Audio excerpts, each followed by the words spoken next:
ಯಾಗಿ 1ನೇ ಭಾಗದಲ್ಲಿರತಕ್ಕಂತಹ ನಕ್ಷತ್ರಗಳ ಅಧಿಪತಿ.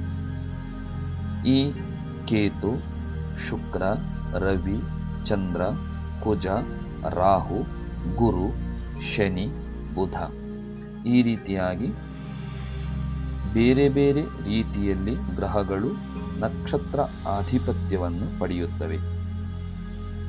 ಇನ್ನು 2ನೇ ಭಾಗದಲ್ಲಿ ಬರತಕ್ಕಂತಹ ಗ್ರಹಗಳ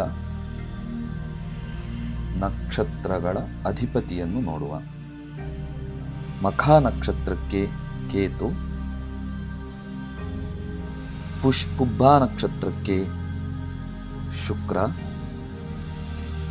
ಉತ್ತರ ನಕ್ಷತ್ರಕ್ಕೆ ರವಿ, ಹಸ್ತ ನಕ್ಷತ್ರಕ್ಕೆ ಚಂದ್ರ, ಚಿತ್ತ ನಕ್ಷತ್ರಕ್ಕೆ ಕುಜ, ಸ್ವಾತಿ ನಕ್ಷತ್ರಕ್ಕೆ ರಾಹು, ವಿಶಾಖ ನಕ್ಷತ್ರಕ್ಕೆ ಗುರು,